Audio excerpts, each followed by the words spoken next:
Today I came top 8 at the Philly Regionals. It was 10 rounds of Swiss. I want to say 500 and something players. I think 560, 522. Yeah. Okay, 522. And I got top 8 playing DRACOTAIL. So just gonna get right into it. Shout out to my GOAT chair. We played 3 Lukias. Yeah, I mean, it's all the good ones. I'm gonna be honest here. Like, these cards are broken. 5 mana specifically, I think is low-key the best card in the game right now. Except when I think it's called Bud. Shout out Mario D'Amico. That was my first loss in Swiss. It came in round 9. I was 8-0. And then I lost to Vanquishable K9 last round. That one was like brutal, I'm not gonna lie. But so I played 3 of each good one, and I played 2 of each bad one. So 2 Urgila, 2 Pan. So people were playing like 3-1, messing around with the ratios. I talked about this on my in my profile on Steven Santoli's channel. I liked 2-2 just because I like the variance of having both, just in case one gets banished in the grind game.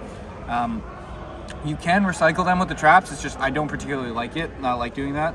And these cards are just like very, very strong when paired with other DRACOTAIL cards. And I didn't like drawing Pan specifically as a name in hand because Pan I'd like to use as theoretically like my last name in order to beat something like Azuna. So I decided to play 2-2. And that was it for the detail names. I played 3 King of the Swamp. This is the card I call Necessary Evil because I think it's genuinely like awful that you have to play it. Because the card's like honestly not that good, but like I think you just kind of have to play it due to like consistency issues. Like when you draw the bad ones, so to speak. King of the Swamp pairs very well with them, which I really like. I didn't play Cartesia because I didn't like having to normal summon more cards. I think playing Cartesia in general is great going first. However, theoretically going second is a lot worse than it is going first. And I chose to play King of the Swamp instead because of that. I'd usually side it out. But I'd prefer it in game 1.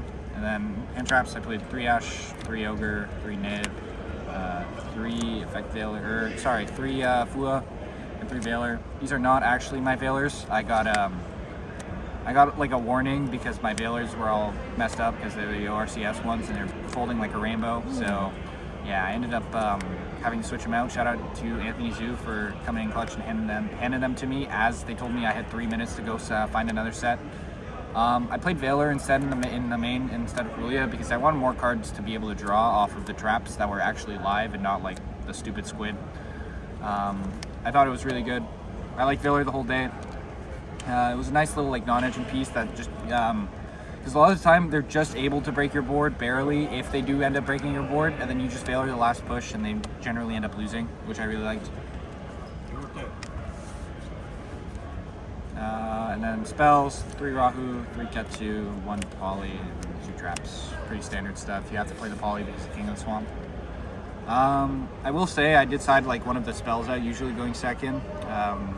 So into Yummy, you'd side out 1 copy of Ketsu just because like you don't want redundancy in the spells, especially going second. And then Ketsu is also worse because it's able to be purged. But yeah, so like I'd usually side 1 out.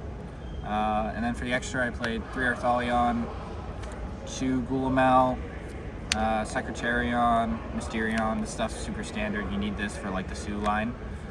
Where you send Pan from your hand and then make Mysterion, and then you banish the Sue, and then you pop the guy that they summon off of the Sue. So I played Philly Regis today instead of the Blue Ash Tyrant that was my extra deck last time. This card's actually like broken.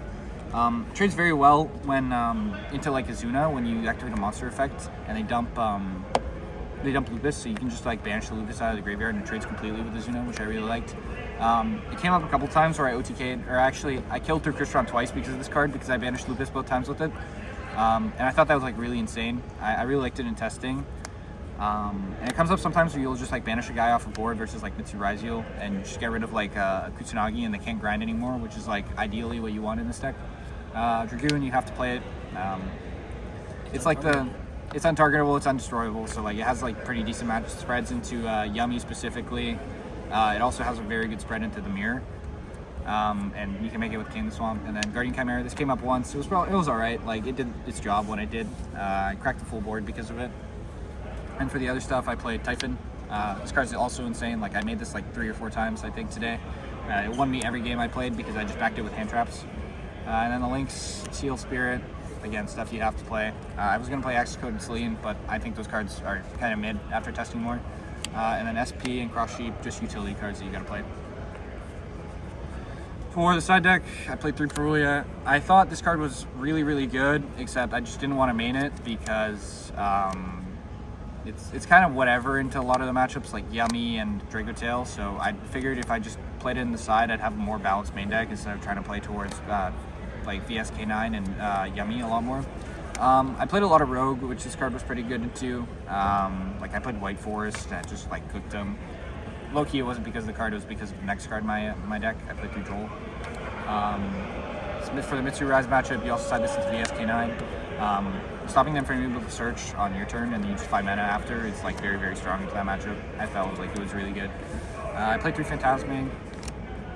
Phantasme is also really solid. I think the card has like a lot of it applies a lot of pressure into the Yummy matchup specifically because you have Phantasme, or after you Phantasme it, not only is it a body that stops itself from being targeted by like Cookie and stuff, but you use it to run over Herald, and they can't target it in the process because you just discard a card and they're like foresees multiple interactions on it.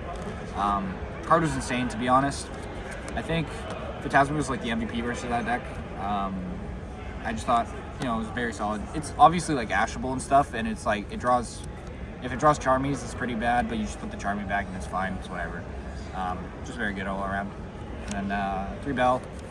Good in the mirror, good Yummy. That's really like all I can say about it. I sided into Mitsu twice. It did its job. Like I can't say much else about it, to be honest. It was pretty decent. Other stuff I played, Prosperity, called by Tikaboo. This is like my go first package when I wanted to side out the Chummies.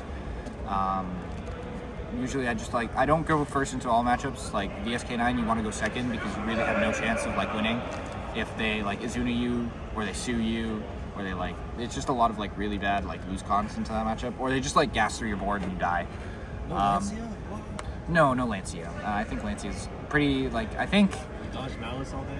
Yeah, I did dodge Malice today. I don't think the Malice matchup is as bad as people say. Like, it's bad, but it's not, like, unwinnable. Like, I think the VSK9 matchup is worse than your Malice matchup. Like, obviously, they have, like, Impulse to stop your fusion summons, which is, like, pretty atrocious sometimes. But a lot of times, it's probably better to just, like... you probably have plays. You probably have a way to stop them, at least. The number of hand traps you're playing, like, the high impact is pretty high as well.